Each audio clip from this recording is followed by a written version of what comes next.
They say the world is unpredictable, chaotic, a storm of politics, markets, conflicts, and coincidences. But if that were true, why do the same entities always rise untouched by every crisis? Why do the same names, the same conglomerates, the same invisible actors appear quietly behind every major turn in history? Let me ask you something unsettling. Have you ever felt that events around you don't just happen, but follow a pattern that no one ever taught you to see? A pattern older than our nations, stronger than any ideology, and far more deliberate than any political speech? If you follow that question long enough, you arrive at a forbidden truth. There is a map beneath our world, a map drawn not with borders, but with influence, not with flags, but with networks. A map that has existed for centuries, evolving in silence, shaping the rise and fall of powers while remaining completely invisible to the people living under it. Tonight, you're going to see it for the first time. Before this hidden architecture existed, the world looked simple. Kingdoms, empires, tribes. Humanity believed that power was something physical. It was armies marching across continents, rulers crowned under sacred ceilings, fleets crossing oceans. People thought the world changed because kings made decisions and soldiers executed them. But this was just theater, because even in the earliest civilizations, real influence already remained in the hands of those who controlled something far more potent than armies: resources. The grain keepers in ancient Egypt, the merchant clans of the Silk Road, the temple treasurers of Mesopotamia. They didn't command troops or wear royal ornaments, yet they funded expeditions, stabilized or destabilized entire regions, and controlled the flow of commerce and information. Power was shifting, quietly, from the sword to the ledger. By the Middle Ages, this shift became impossible to ignore. Monarchs discovered that while a general could be defeated, a creditor could not. Ledgers survived fires. Contracts endured dynasties. And the families behind those contracts didn't need thrones. They needed influence. Subtle, silent, permanent. Merchant banks in Florence financed wars between kingdoms they never visited. Trading guilds in Amsterdam ensured ships carrying goods they never touched. Discreet councils of wealthy financiers advised monarchs who believed they were the ones in control. They weren't. Because money had discovered something it never forgot. Power isn't about ruling people. It's about making rulers dependent on you. History began to follow a strange rhythm.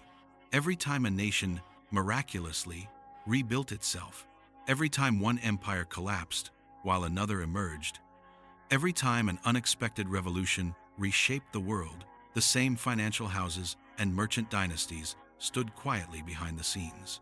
They didn't seek glory, they sought continuity. Influence passed from father to son, from guild to corporation, from city to capital. They understood that rulers come and go, but the architects of wealth remain.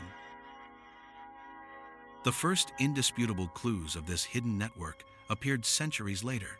In the archives of Vienna, London, Prussia, private letters, coded messages, and confidential agreements revealed that the same elite families routinely funded both sides of the same war, not out of ideology, but strategy.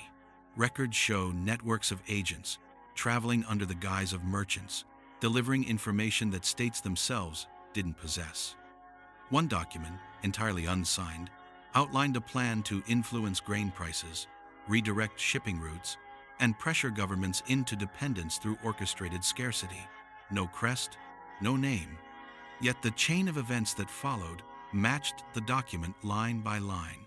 Historians dismissed it as coincidence, but coincidences don't repeat themselves for centuries. As investigations dug deeper, testimonies from old diplomats, merchants, and political envoys began to surface, whispers of private rooms where monarchs were merely guests, reports of loans extended in exchange not for interest, but for influence, rumors of gatherings, exclusive circles crossing borders and ideologies where financial powers aligned their interests long before nations aligned theirs. It wasn't conspiracy, it was coordination. A shadow negotiation table parallel to every official one. Then came the tests, the moments when the invisible map revealed itself more clearly than ever. The South Sea Bubble, the Panic of 1873, the creation of modern central banks, the oil shocks, the consolidation of global media in the late 20th century. Each event, while appearing random or chaotic, strengthened the same small group of institutions that always seemed to land on their feet. Archives reveal letters between industrial tycoons and banking families before economic collapses happened. Diplomats recorded private meetings where unelected financial councils advised elected leaders. Later, declassified intelligence documents exposed collaborations with private banking groups to shape global narratives, manipulate confidence, and influence foreign governments. When you connect these dots, history starts telling a different story. Look closely, and patterns emerge. Nations don't collapse randomly. They collapse when strategic opportunities for acquisition appear. Media companies don't merge by chance. They consolidate under the same conglomerates that have vested interests in shaping narratives. Global regulations aren't adopted because they're best for society. They are often drafted in think tanks, funded by the very institutions that benefit from them. By the early 2000s, investigative journalists uncovered mergers between energy giants, pharmaceutical titans, and global media networks, creating mega conglomerates capable of shaping not just policies, but public belief itself. The logic becomes undeniable. This is not chaos, it is continuity, a structure so interwoven into our world that most people mistake it for the natural order of things. Influence is no longer about kings or parliaments, it is about leverage, acquisitions, dependencies, quiet alliances. The map exists, and the oldest families, councils, and foundations have been drawing it for centuries. Then comes the revelation, the moment everything aligns. What started as merchant guilds evolved into multinational corporations. What began as private councils became global summits. What once were religious treasurers became central banks. Foundations that claim philanthropy influence policy. Think tanks that claim neutrality shape foreign strategy. Data giants that claim innovation shape perception. The lines connecting these institutions are not imaginary. They are documented, structured, intentional. The same families that financed early European trade, financed industrial empires, then media networks, then digital platforms. Their influence never vanished. It adapted. Today, the map doesn't live on paper.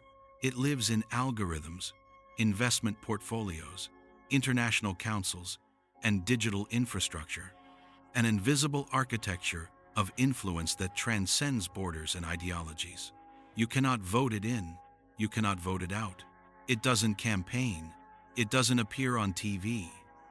It simply exists above the systems you think shape your world. So ask the only question that matters. Does this power still exist? The answer is everywhere around you. Investment funds you've never heard of, owning the companies you depend on daily. Conglomerates absorb competitors quietly while presenting themselves as diverse and independent. Lobby groups draft legislation long before politicians read it. Digital platforms influence the emotional climate of entire populations. Wars unfold through sanctions, market manipulation, and cybernetic pressure. No flags, no battlefields, no public accountability. Today's empire has no capital city. It is a network, a shifting architecture of influence connecting financial power, media narratives, technological infrastructures, and geopolitical strategy. The hidden map is not a myth. It is the operating system beneath our civilization. And every global crisis, economic, political, environmental, reveals another cluster of connections, another corridor of influence, another silent hand directing outcomes. Each shock strengthens the network. Each collapse consolidates power. Each conflict redraws the map to the benefit of those who have been shaping it for generations. And now, the final question is the most unsettling one. If this map has guided history in silence for centuries, shaping nations, markets, conflicts, and narratives, what path has it drawn for the future? Because nothing coordinated is accidental, nothing this enduring is coincidental, and nothing this hidden is harmless. So before this story ends, pause and ask yourself, why didn't one teach you this? Why does every history book stop where the real influence begins? Why do the same names always survive every disaster, always rise higher after every collapse, always benefit from every unexpected crisis? You were shown the world on the surface, but the real world lies beneath it. And once you've glimpsed the lines of the hidden map, once you've seen the architecture that has shaped history from the shadows, you can never go back to believing the surface-level story. Somewhere right now, behind conference doors, private estates, encrypted networks, and quiet councils, the next chapter is already being drafted, not by presidents, not by parliaments, but by the custodians of the map, people you will never meet, networks you were never taught to question, legacies that continue without interruption. You can close this story if you want, but the map is still there, expanding, tightening, guiding, and the question you must carry with you is the one no one wants to answer. If invisible hands have guided the world for centuries, why would they ever stop now?